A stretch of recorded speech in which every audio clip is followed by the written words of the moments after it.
তৃণমূলের নেতাকর্মীরা বারোপাড়া ইউনিয়ন বিএনপির কমিটিতে কালাম মুন্সিকে আবারও সাধারণ সম্পাদক হিসেবে দেখতে চায়।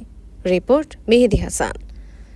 দাউদকান্দি উপজেলার বারোপাড়া ইউনিয়নের বিএনপির দ্বিবার্ষিক সম্মেলন অনুষ্ঠিত হয়েছে। সম্মেলনে বিশাল মিছিল নিয়ে তৃণমূলের নেতাকর্মীদের সমর্থন ও ভালোবাসায় সিক্ত হয়ে সাধারণ সম্পাদক প্রার্থিতা জানান দিলেন AK আজাদ কালাম মুন্সি। দীর্ঘদিন ছিলাম, আসি, থাকবো, পদপদবি আপনাদের বিবেচনায় দিলে দিতে পারেন, না দিলে নাও দিতে পারেন। আমার মহান নেতাকে ভালোবেসে যতদিন জীবিত আছি ওনার রাজনীতি করে যাব। তো আমি পুনরায় আবারও এই ইউনিয়নের সাধারণ সম্পাদক পদপ্রার্থী, আপনারা সবাই দোয়া করবেন।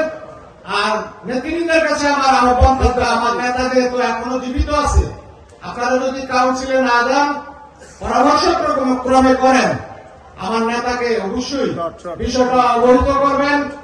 এবং আমার নেতা যদি আমাকে পদায়িত না করে, আমার কোনো আফসোস নেই, আমি আপনাদের সাথে থাকতে চাই।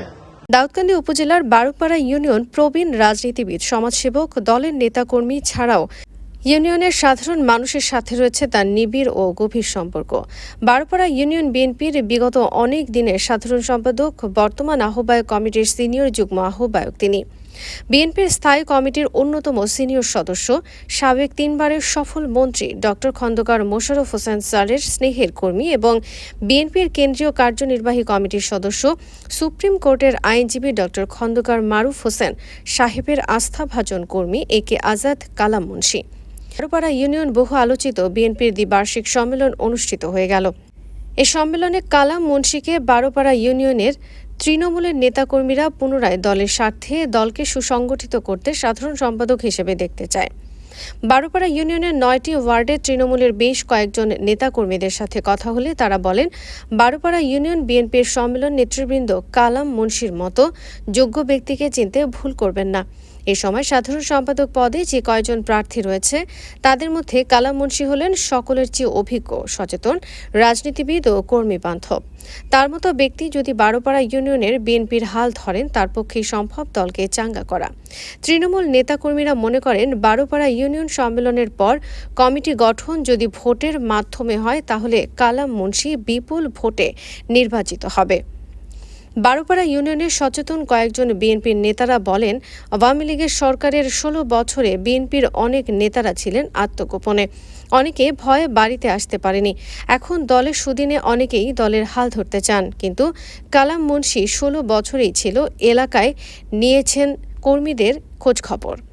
তার মতো ব্যক্তিকেই আমরা এই সম্মেলনে সাধারণ সম্পাদক হিসেবে পেতে চাই। বারোপাড়া ইউনিয়নের সম্মেলনের পর কমিটি ঘোষণা নিয়ে তৃণমূলের নেতাকর্মীদের মধ্যে উৎসাহ উদ্দীপনা বিরাজ করছে।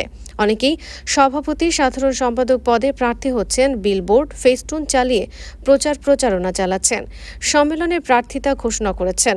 সবের দিক থেকে বিবেচনায় প্রচারণায়ও এগিয়ে রয়েছে কালাম মুন্সি। নেতাকর্মীদের চাওয়া পাওয়া কালাম মুন্সিকে ঘিরে। তারা মনে করে নেতৃবৃন্দ কালাম মুন্সিকে সাধারণ সম্পাদক হিসেবে ঘোষণা করবেন। দ্বিবার্ষিক সভার সম্মানিত সভাপতি, প্রধান অতিথি, প্রধান বক্তা এবং বিশেষ অতিথিবৃন্দ, বিভিন্ন ইউনিয়ন থেকে যারা কষ্ট করে সময় দিয়ে এসেছেন তাদেরকেও ধন্যবাদ জানাই। আসলে বৈষম্যে ভরা রাষ্ট্র, যার কারণে বৈষম্য বিরোধী আন্দোলন হয়েছে না? তো বৈষম্য শুধু রাষ্ট্রে না, রাষ্ট্রের পরে জেলা, জেলার পরে থানায়, থানার পরে ইউনিয়নে, ইউনিয়নের পরে সমাজ, এলাকার সবকিছুতে জর্জরিত। আমি 2টা কথা বলবো বৈষম্য নিয়ে। রাষ্ট্র, জেলা, উপজেলা তো বললাম, আমি যেহেতু ইউনিয়ন লেভেলে কাজ করি, ইউনিয়নটাই বলি। প্রস্তুতি সভায় আইন কানুন, নিয়ম কানুন অনেক কিছু করছি, বাস্তবে নাই, বাস্তবে নাই। 5ই আগস্টের আগে বাদ রাখছি, তালি রাখছি, পাই নাই, এখন বক্তৃতা দেওয়ার সিরিয়াল নাই। আমি 2008 সালে আওয়ামী লীগ ক্ষমতা পেয়েছে, 9 সালের কাউন্সিলে এই ইউনিয়নের সাধারণ সম্পাদক আপনারা নির্বাচিত করছেন। আমি বরাবরই সুষ্ঠু রাজনীতিতে বিশ্বাসী। আর এই কারণে আমার নেতা, আপনাদের নেতা, মহান নেতা ডক্টর খন্দকার মোশাররফ সাহেবের আদর্শ অনুপ্রাণিত হয়ে রাজনীতি করে আসছি, করবো ইনশাল্লাহ। তবে এই যে বৈষম্য সবকিছুতে নেতৃবৃন্দ আজকে উপস্থিত আছেন, আমাদের অভিভাবক, আপনাদের কাছে অনুরোধ থাকবে এই বৈষম্যগুলো থাকলে আমাদের মতো যারা সুষ্ঠু সঠিক শৃঙ্খলা রাজনীতি করতে চায় তারা ঘরমুখী হয়ে যায়। তারা ঘরমুখী হয়ে গেলে অনেক বক্তা বলেছেন বারবার ইউনিয়ন বিএনপি ঘাঁটি, এটা কারো একার জন্ম না, আমরা সবাই সম্মিলিতভাবে এই পর্যায়ে নিয়ে গেছি এবং ধারাবাহিকতা ইনশাল্লাহ থাকবে। তো যাই হোক, দীর্ঘদিন ছিলাম, আছি, থাকবো।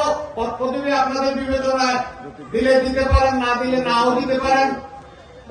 আমার মহান নেতাকে ভালোবেসে যতদিন জীবিত আছি ওনার রাজনীতি করে যাব। তো আমি পুনরায় আবারও এই ইউনিয়নের সাধারণ সম্পাদক পদপ্রার্থী, আপনারা সবাই দোয়া করবেন।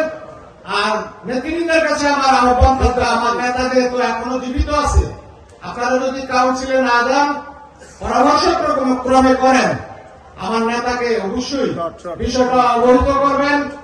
এবং আমার নেতা যদি আমাকে প্রতারিত না করে আমার কোনো আফসোস নেই, আমি আপনাদের সাথে থাকতে চাই, বারবার ইউনিয়নের জনসাধারণের সাথে মিলেমিশে রাজনীতি করতে চাই।